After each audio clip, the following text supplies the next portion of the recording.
इस कार्यक्रम के पुण्यार्चक हैं श्रीमती माया जैन, पुत्र श्रीमान नितिन कुमार जैन, पुत्र वधू श्रीमती मोनिका जैन, कुमारी मिष्टी जैन, कुमारी धरा जैन, नाना नानी श्रीमती सुलोचना भगवान दास जैन, टीकमगढ़ दादा दादी श्रीमान दया चंद्र, हीराबाई, सुपुत्र श्रीमान संजय रजनी जैन, बेटा श्रेयस, बेटी अदिति जैन, समस्त जैन परिवार सागर मध्य प्रदेश, श्रीमती नंदा चंद्र कुमार जैन सोनी, श्रीमती मयूरी गौरव जैन सोनी, सौरभ जैन सोनी, ओजस्व जैन, प्रतिष्ठान विशुद्ध drug and surgical, Ashok Nagar विशुद्ध drug and surgical Guna, Vantara fashion आशीर्वाद हॉस्पिटल रोड गुना मध्य प्रदेश, एडवोकेट श्री वीरेंद्र कुमार जी कठरिया एवं श्रीमती कुसुम, राजकुमारी, पुष्पा, मंजू, सीमा, उषा, भूना, वंदना एवं समस्त कठरिया परिवार कुरवाई मध्य प्रदेश।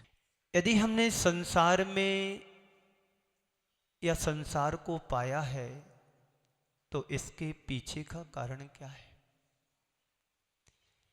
हमारी अज्ञानता, हमारा मिथ्यात्व और हमारे अंदर पनपने वाली प्रतिपल कसाएं।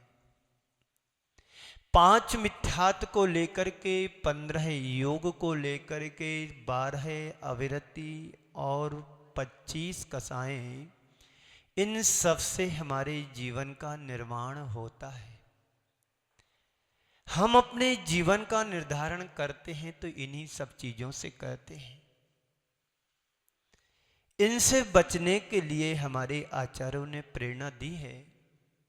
यदि तुम संसार से मुक्ति पाना चाहते हो तो इन चीजों से बचो। आप जब रास्ते पर चलते हैं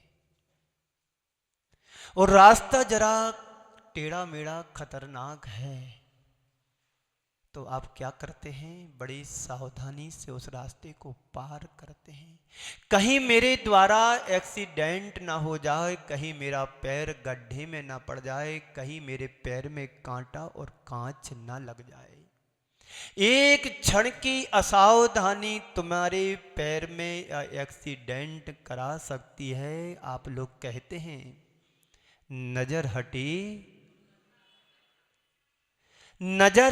हटी दुर्घटना घटी की युक्ति को चरितार्थ जब तुम्हारे साथ होती है तो संत कहते तुम बाहर के एक्सीडेंट से बच जाते हो, बचने की कोशिश करते हो, पर भीतर के एक्सीडेंट से भी बचने का सुप्रयत्न करो।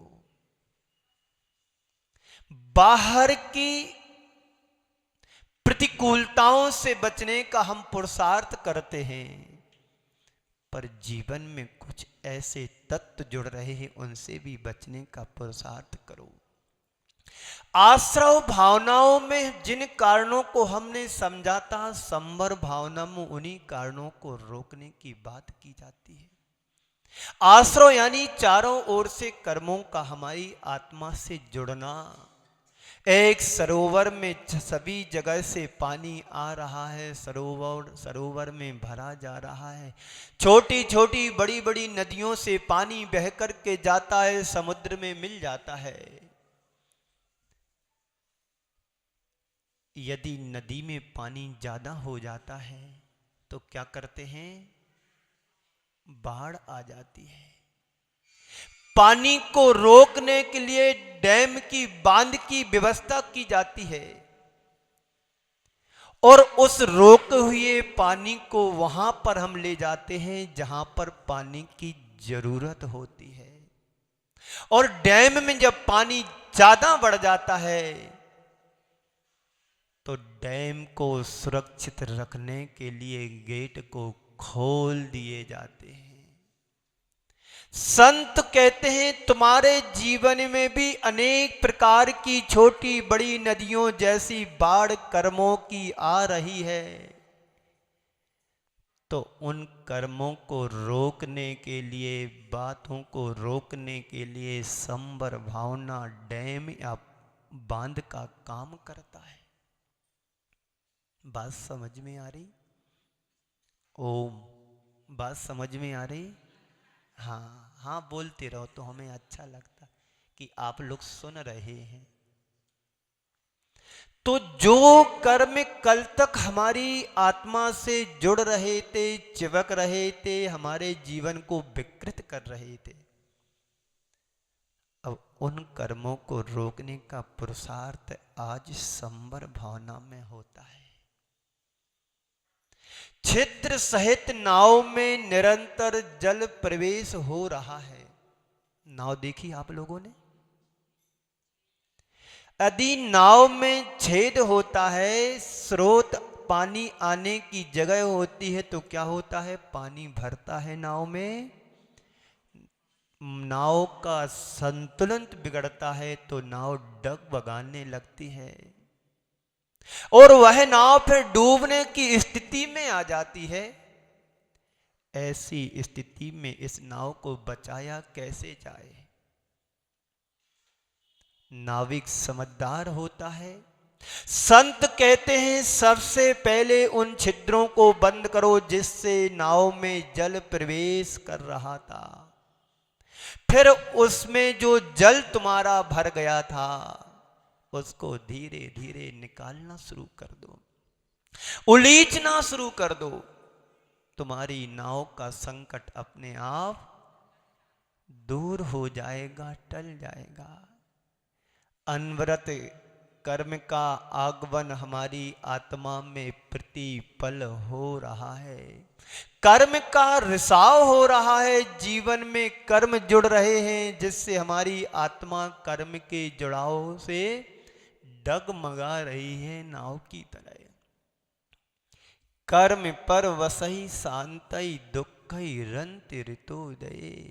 एक कर्म पाप का बीज है, दुख को देने वाला है। हमें ये पता है जिन चीजों से तुम्हारे जीवन प्रभावित होता है उन चीजों से तुम बचना शुरू कर देते हो।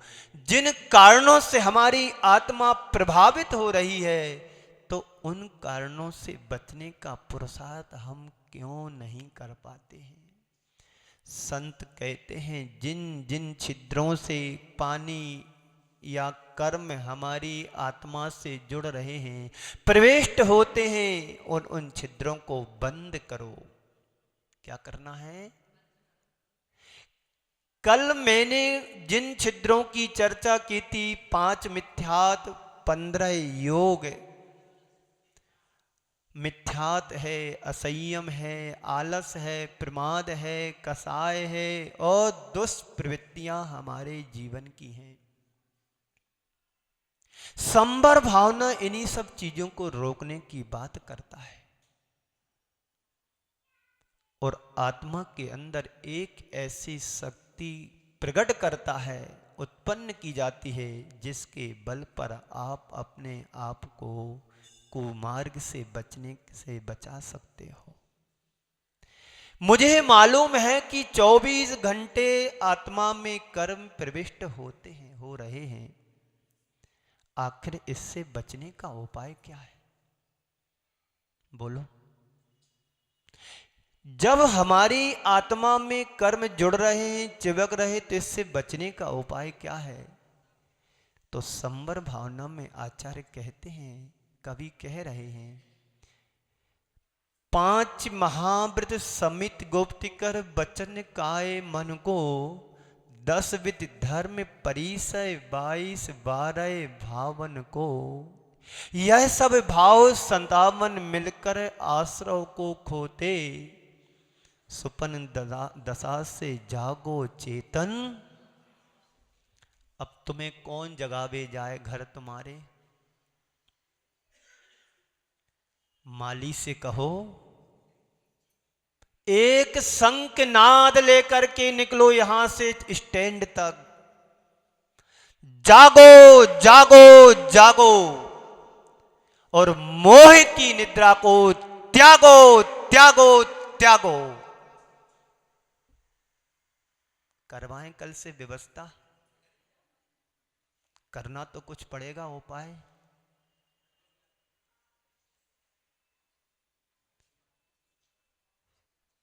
कवि कहते हैं,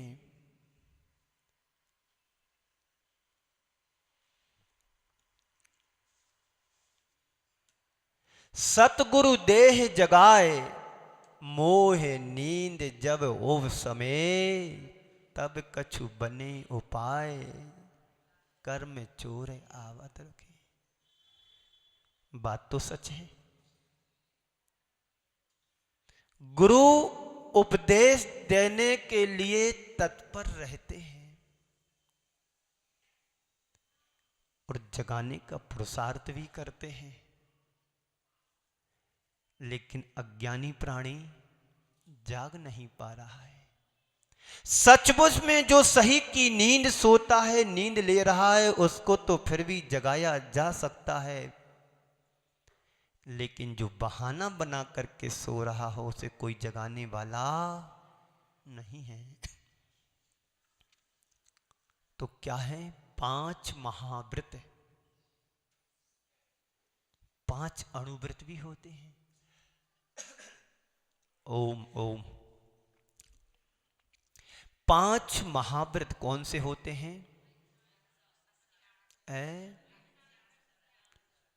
सत्य महाव्रत, अहिंसा महाव्रत, अचौर्य महाव्रत, आप परिग्रह महाव्रत और ब्रह्मचर्य व्रत है। ये 5 महाव्रतों की चर्चा आचार्यों ने की है। संत कहते हैं तुम पूर्ण रूप से किसी पाप का त्याग नहीं कर सकते हो तो कोई बात नहीं, लेकिन स्थूल रूप से तो त्याग कर सकते हो कि मुझे चोरी नहीं करना है। कम से कम सूक्ष्म चोरी से तो बचो। सूक्ष्म चोरी से नहीं बच सकते हो तो इतने बड़े डांके तो मत डालो कि जो तुम्हें जीवन को पतन की ओर ले जाए। यदि तुम पाप को पाप पहचानोगे तो उस कृत्य से बचने का तुम प्रयत्न भी करोगे। ये पता है कि झूठ बोलना पाप है, तुम्हारा व्यापार भी झूठ के बिना नहीं चल सकता है, पता है, पर इतना झूठ तो मत बोलो कि सामने वाले के प्राण ही चले जाएं। ये तो विचार करो। इतना झूठ भी मत बोलो कि तुम्हारी प्रतिष्ठा भी धूमिल हो जाए। इतना झूठ भी मत बोलो जिससे तुम्हारे व्रतों पर आंच आ जाए। झूठ बोलने को मना तो नहीं किया है, पर कंट्रोल करने के लिए कहा है। ये कैसे होगा? जब हम व्रतों को, छोटे छोटे व्रतों को अंगीकार करेंगे तभी तुम संवर भावना को भाने के अधिकारी बन सकते हो। संवर भावना कहती है नाव में पानी आ रहा था, पता है कि नाव में पानी भरेगा तो नाव डगमगाएगी, डूबेगी, स्थिति गड़बड़ होगी, हमारा जीवन भी डूब सकता है, तो नाविक उस छिद्र को बंद कर देता है। पर संत कहते हैं कि ठीक वैसे ही तुम्हारे जीवन में प्रतिपल पानी की तरह कर्मों का रिसाव हो रहा है, जुड़ाव हो रहा है, आत्मा में उसको भी रोकने का पुरुषार्थ करो। 2 प्रकार के प्राणी होते हैं। एक प्राणी वो है जो अज्ञानी दशा में जीवन जी रहा है, और एक वो है जो ज्ञान पूर्वक जीवन को जी रहा है। अज्ञानी प्राणी के अंदर संसार रहता है, और ज्ञानी संसार में रहता है। सुनाई दिया? अज्ञानी के भीतर संसार बसा होता है और ज्ञानी संसार में रहता है। दोनों में बड़ा फर्क है, अंतर है। अज्ञानी के भीतर सब प्रकार की चीजें भरी पड़ी रहती हैं, क्रोध, मान, माया, लोभ, मोह, मत्सर, काम। लेकिन ज्ञानी जो पुरुष होता है उसको संसार में करना पड़ता है, परिवार को बसाया है तो मुझे करना पड़ रहा है, पर उसमें वो लिप्त नहीं होता है। यही अंतर है उसमें। तो 24 घंटे हमारी आत्मा से कर्म जुड़ रहे हैं, आत्मा में कर्म प्रविष्ट हो रहे हैं। आखिर इससे बचने का उपाय क्या है? इसके लिए हमें उस मार्ग में प्रवृत्त होना पड़ेगा। हमारे जीवन के साथ एक बहुत बड़ी दुर्बलता है, हम धर्म के महत्व को समझते हैं और अधर्म के प्रभाव को भी जानते। सब जानते पुण्य क्या है, पाप क्या है। एक छोटे से भी बच्चे से पूछा जाए कि पुण्य किसे कहते हैं और पाप किसे कहते हैं, 8-10 साल का बेटा बता देगा, पाठशाला जाता होगा और नहीं भी जाता होगा तो बता देगा कि पाप किसे कहते, पुण्य किसे कहते हैं। धर्म के महत्व को भी समझते हैं, अधर्म के कृत्य को भी जानते हैं कि इसका परिणाम क्या मिलेगा। लेकिन इसके बाद भी हम धर्म से जुड़ते नहीं हैं और पाप से दूर होते नहीं हैं। हमारी प्रवृत्ति दुर्योधनी दिनों दिन बढ़ती चली जा रही है। महाभारत में कहा है, जानामि धर्मम न च मे प्रवृत्ति, जानामि धर्मम न च प्रवृत्ति, जानामि अधर्मम न च निवृत्ति। इस कार्यक्रम के पुण्यार्चक थे श्रीमती माया जैन, पुत्र श्रीमान नितिन कुमार जैन, पुत्र वधू श्रीमती मोनिका जैन, कुमारी मिष्टी जैन, कुमारी धरा जैन, नाना नानी श्रीमती सुलोचना भगवान दास जैन, टीकमगढ़ दादा दादी श्रीमान दया चंद्र, हीराबाई, सुपुत्र श्रीमान संजय रजनी जैन, बेटा श्रेयस, बेटी अदिति जैन, समस्त जैन परिवार सागर मध्य प्रदेश, श्रीमती नंदा चंद्र कुमार जैन सोनी, श्रीमती मयूरी गौरव जैन सोनी, सौरभ जैन सोनी, ओजस्व जैन, प्रतिष्ठान विशुद्ध drug and surgical, Ashok Nagar विशुद्ध drug and surgical Guna, Vantara fashion आशीर्वाद हॉस्पिटल रोड गुना मध्य प्रदेश, एडवोकेट श्री वीरेंद्र कुमार जी कठरिया एवं श्रीमती कुसुम, राजकुमारी, पुष्पा, मंजू, सीमा, उषा, भूना, वंदना एवं समस्त कठरिया परिवार कुरवाई मध्य प्रदेश।